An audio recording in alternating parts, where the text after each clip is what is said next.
کہ آپ کے ملک میں جا کر وہاں پہ چونکہ انڈیا کے حالات اس وقت میں ایسے تھے کہ ارتداد کی ہوائیں چل رہی تھی، ارتداد کی، اور حضرت مولانا الیاس صاحب رحمۃ اللہ علیہ اس چیز کو لے کر ہمیشہ بہت زیادہ فکر مند رہا کرتے تھے۔ تو وہ جو فکریں تھیں ان کی فکریں، وہ فکروں کی وجہ سے کیا ہوتا تھا کہ ذہن و دماغ میں ہمیشہ وہی خیالات ان کے جو ہے وہ گھوما کرتے تھے، اور انہی خیالات کی بنا پر مسجد نبوی صلی اللہ علیہ وسلم میں کئی مرتبہ آپ کو اس طرح کا الہام ہوا کہ آپ کو اپنے ملک میں جا کر امت کے اندر اصلاح اور تربیت کا اس طریقے کا کام کرنا ہے۔ اور حضرت جی مولانا الیاس صاحب رحمۃ اللہ علیہ نے کسی عارف سے، وہ عارف کون ہے میں بھی ان کا نام لینا یہاں مناسب نہیں سمجھتا ہوں، کسی عارف سے اس کا تذکرہ کیا، اور جب تذکرہ کیا تو انہوں نے کیا کہا، بولے دیکھو اللہ تعالیٰ کی طرف سے آپ کو جو الہام کیا جا رہا ہے، آپ کو جو اشارے مل رہے ہیں کہ آپ سے کام لیا جائے گا، آپ کو کرنا نہیں ہے، لیا جائے گا، لیا تو جو لینے والے ہیں وہ خود آپ سے کام لے لیں گے، آپ پریشان کیوں ہوتے ہو؟ اچھا، اب یہاں پہ درمیان میں بات کو روک کر پھر ایک بار یہ کہوں گا، اب جو میں نے خواب کا تذکرہ کیا یا الہام کا تذکرہ کیا، تو کچھ جو ہے نا کورونا وائرس کی دوا ایجاد کرنے والے اور جن کو کورونا وائرس انسان کی شکل میں خواب میں نظر آیا تھا، ویسے کچھ لوگ اب کمنٹ کرنا شروع کر دیں گے کہ یہ بھی تو خواب تھا بول کر۔ لیکن میرے بھائی، یہ خود حضرت جی مولانا الیاس صاحب رحمۃ اللہ علیہ کا خواب تھا، اور ان کے خواب کے اندر ان کو پرسنل ایک امر کی طرف اشارہ کیا گیا، اور بعد میں انہوں نے اس پہ عمل کیا۔ یہ نہیں ہے یہ جو چل رہا ہے نا کہ خواب دیکھنے والا کون اس کا ہی پتہ نہیں ہے،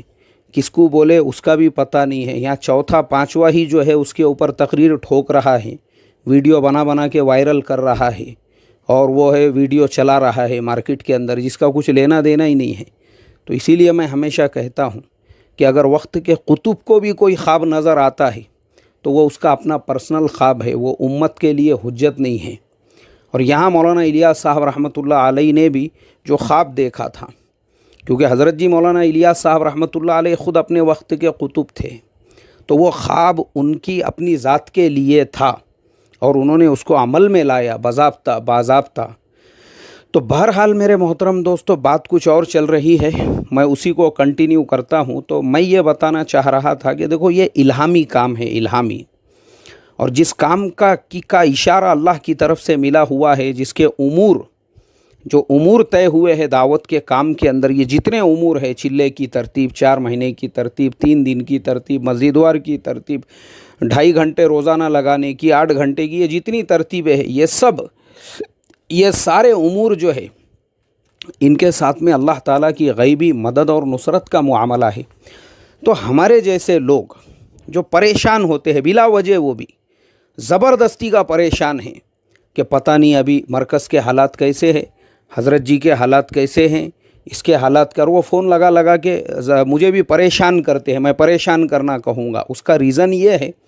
کہ جب ہم آپ کو بار بار یہ کہہ رہے ہیں کہ جب ہمارے حضرت جی نے اپنے آخری بیان کے اندر یہ فرما دیا کہ بھائی تم کو جو کہا گیا ہے اپنے گھر میں ہی دعوت کے اعمال کرو، تو ہم اپنا کام کرتے رہے، یہ ہمارا کام ہی نہیں ہے، کیونکہ ان لوگوں کے ساتھ اللہ کی غیبی مدد و نصرت کا معاملہ ہے۔ یہ بات ہم نے یاد رکھنا چاہیے، اور خود حضرت جی مولانا سعد صاحب نے مجھ سے یہ بات کہی تھی،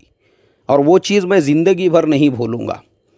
دسمبر 2018 میں خاص طور پہ، کیونکہ میں بھی جو ہے ایک ملٹی نیشنل کمپنی کے اندر کام کرتا ہوں، تو مجھے کرسمس کے موقع پر ہی 15 دن کی چھٹی ملتی ہے، تو اس وقت میں بھی موقع تھا، اور بمبئی کے ہمارے کچھ دوست وہاں پر تھے، تو ایک اچھا موقع بن کے آ گیا، اس وجہ سے پھر میں بھی نظام الدین پہنچ گیا۔ تو حضرت جی چونکہ سفر پر تھے، اور اللہ کا کرنا ایسا ہو گیا، جس دن ہماری واپسی اس دن حضرت جی جو ہے مرکز پہنچ گئے تھے۔ تو حضرت جی سے جب میرا مصافحہ ہوا، اور حضرت جی کے ہاتھ میرے ہاتھوں میں تھے، وہ میرے زندگی کا سب سے بڑا سرمایہ کہ 10 منٹ سے زیادہ حضرت کے دونوں ہاتھوں کے بیچ میں میرا سیدھا ہاتھ، اور پیچھے سے پھر جو ہے میرا بایاں ہاتھ، یعنی حضرت جی کے ہاتھوں میں میرا ہاتھ تھا، اور حضرت جی کا ایک ہاتھ میرے دونوں ہاتھوں میں۔ اور میں نے حضرت جی سے جب اس کا تذکرہ کیا، میں نے کہا کہ حضرت، میں آج کل کی جو جدید آج کے جو آلات ہے، جدید جو ٹیکنالوجیز ہے اس کے ذریعے سے مرکز نظام الدین اور آپ کے اوپر جو لوگ کیچڑ اچھالنے والے ہیں میں ان کے لیے دفاع کا کام کرتا ہوں۔ تو حضرت نے وہ جو جملہ مجھ سے کہا، حضرت جی نے کیا فرمایا؟ حضرت جی نے مجھ سے کہا چلو مجھے ایک بات بتاؤ، فرشتوں کی طاقت زیادہ ہے یا انسانوں کی طاقت؟ میں نے کہا حضرت طاقت تو فرشتوں کی زیادہ ہے۔ پھر حضرت نے دوسری مرتبہ مجھ سے کہا، بولے چلو بتاؤ فرشتوں کی طاقت زیادہ ہے یا انسانوں کی؟ میں نے کہا حضرت طاقت تو فرشتوں کی زیادہ ہے۔ تو حضرت نے فرمایا کہ دیکھو پھر فرشتے جو ہے نا، فرشتے اللہ نے معمور کر دیے ہوئے ہیں اس کام کی حفاظت کے لیے، نظام الدین کی چار دیواری کی حفاظت کے لیے۔ یہ اللہ کا نظام ہے، یہ ہم تو انسان ہیں۔ ہم نے کیا کرنا چاہیے؟ جو کام ہمارے بس کا ہے، دشمنوں کو کون جواب دیں گا؟ ان کو فرشتے جواب دیں گے۔ مخالفین کو کون جواب دیں گا؟ ان کو فرشتے جواب دیں گے۔ ہاں، کیونکہ یہ الہامی کام ہے، غیبی مدد و نصرت اس کام کے ساتھ، مرکز نظام الدین کی چار دیواری کے ساتھ، حضرت جی مولانا سعد صاحب کے ساتھ، وہاں پہ کام کرنے والے تمام اکابرین کے ساتھ، اور پورے عالم میں چاہے ہمارا چھوٹے سے چھوٹا کام کرنے والا ہو یا بڑے سے بڑا ہو، دیہات کا ہو، کوئی بھی ہو، وہ خالص اللہ کے لیے اپنی جان مال لگا کر رہا ہے، اس کے ساتھ میں بھی اللہ کی غیبی مدد و نصرت ہے۔ تو ہم نے یہ چیز سمجھنا چاہیے۔ تو حضرت جی نے تقریباً 10 منٹ سے زیادہ، اور بھی بہت ساری باتیں حضرت جی سے اس وقت میں ہوئی تھی، لیکن یہ اہم جو پوائنٹ ہے وہ میں آپ کو بتانا چاہتا تھا۔ تو حضرت جی کی آنکھوں میں میری آنکھیں، حضرت جی کے ہاتھوں میں میرے ہاتھ، اور حضرت جی سے وہ جو میرا مذاکرہ ہوا اور مکالمہ ہوا،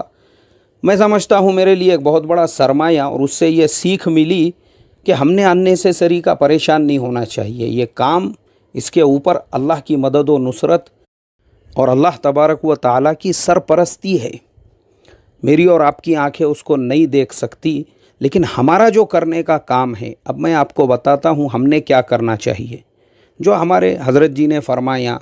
یا جو ہمارے بس کا ہے، ہمارے بس میں کیا ہے؟ ہم روزے رکھے، ہم دعائیں کریں، ہم جو ہے نوافل پڑھے، ہم تہجد میں اللہ سے مانگے، پورے عالم کی انسانیت کے لیے۔ یہ نہیں ہے کہ ہم صرف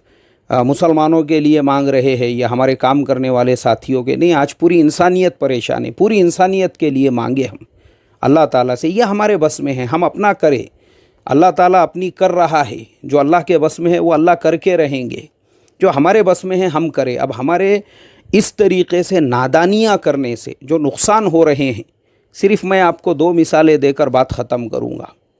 ایک شہر کے اندر، ایک مرکز کے اندر، باہر کی جماعت کے تقریباً 15-20 ساتھی تھے، ان کو جو ہے لے جا کے ان کا ٹیسٹ کرایا گیا ہاسپٹل کے اندر۔ ان کا جب ٹیسٹ وغیرہ ہو گیا تو چونکہ وہاں سب جان پہچان والے لوگ تھے، تو ہاسپٹل والوں نے کہا دیکھو آپ لوگ مسجد میں ہی رہو، مسجد میں ہی آپ لوگوں کو کوارنٹائن رہنا ہے، وہیں پہ آپ جو ہے 14 سے 15 دن رہنا، کہیں جانا مت۔ اب انہوں نے مسجد میں رہنے کی اجازت دی ہے، لیکن جب ان کو ہاسپٹل لے جایا جا رہا تھا تو بہت سارے لوگوں میں بے چینی تھی، لیکن جب انہوں نے پرمیشن دی ہے مسجد میں رہنے کی، تو اب ہماری نادانی دیکھو، ایک ہوشیار نے، جس کو ہمارے یہاں کی زبان میں دیڑھ شانہ کہتے ہیں، اس نے واٹس ایپ پہ ایک میسیج بنا کے ڈال دیا کہ بولے ہماری فلانی مسجد میں اتنے جو ساتھی تھے جن کو کوارنٹائن کے لیے، ٹیسٹ کے لیے ہاسپٹل لے جایا گیا تھا، ان کو واپس بھیج دیا گیا ہے، اور اللہ کے فضل سے اور کرم سے اور احسان سے وہ سب بخیر و بعافیت فلانی مسجد کے اندر ہے۔ اب یہ میسیج واٹس ایپ پہ وائرل ہو گیا اور پولیس ڈپارٹمنٹ تک پہنچ گیا۔ اب اس کے بعد میں پولیس ڈپارٹمنٹ کے لوگ آفیشلی وہ مسجد میں پہنچ گئے، وہ جتنے بھی لوگ وہاں پر تھے ان کے اوپر آفیشلی مسجد کے ٹرسٹ والوں پر، سارے لوگوں پر انہوں نے پھر آفیشلی کارروائی کی۔ انہوں نے کہا بھائی تم تو یار ایڑوں میں گنتی نکال رہے، ہماری ایڑوں میں، بے وقوفوں میں گنتی نکال رہے ہو، یعنی ہم تمہارے ساتھ نرمی کا معاملہ کر رہے ہیں، اپنے پن کا معاملہ کر رہے ہیں، چلو اپنے تعلقات ہے، اپنی جان پہچان والے، کوئی بات نہیں ہے، اگر مسجد میں بھی رہے، کوارنٹائن ہی رہنا ہے، تو تم ہماری بے وقوفوں میں گنتی نکال کر واٹس ایپ پہ اس طریقے سے سرکولیٹ کر رہے ہو میسیجز کو۔ میرے محترم بزرگوں دوستو، اسے کہتے ہیں نادانی، اور یہی نادانی والے کام جو ہے میں نے اسی لیے اس سے پہلے بھی جو ہمارے کچھ ساتھی فیگرز اور آنکڑے دے رہے تھے کہ ہمارے اتنے ہزار جو ساتھی ہیں ان کی رپورٹ نگیٹیو آ گئی ہے اور اتنیوں کی رپورٹ نگیٹیو آئی، میں نے 2-3 مرتبہ کہا اس طرح کے میسج مت چلاؤ۔ تو کیا ہوتا ہے، ہم نے جو ہے نا ہم نے اپنا کام کرنا چاہیے، اپنا کام۔ ہمارے بڑوں نے ہم کو کیا کہا، ہم دعائیں کرے، گھر میں جو ہے دعوت کے اعمال کرے۔ تو اس کے لیے میں خود جان بوجھ کر دعوت کے عنوان پہ کوئی میسیج یا کوئی بیان یا کوئی سبق اپنے چینل پہ اپلوڈ نہیں کر رہا ہوں، اور آپ سب لوگوں سے بھی یہی ریکویسٹ اور درخواست کروں گا کہ زبردستی کا پریشان ہونے سے فائدہ نہیں ہے۔ ہم کو جتنا کہا گیا ہم اپنا کام کریں، اس کام کے ساتھ نظام الدین کی 4 دیواری کے ساتھ، ہمارے بڑوں کے ساتھ اللہ کی مدد و نصرت کا خصوصی معاملہ ہے۔ اللہ خود اس کام کی حفاظت کرے گا۔ ہمارے بس میں جو ہے وہ ہم کرتے رہے، جو اللہ کے کرنے کا ہے وہ خود اللہ کریں گے۔ اس لیے پوری انسانیت کے لیے دعا فرمائیں، اللہ عافیت کا معاملہ فرمائیں اور اس مرض سے نجات عطا فرمائیں۔ السلام علیکم ورحمۃ اللہ وبرکاتہ۔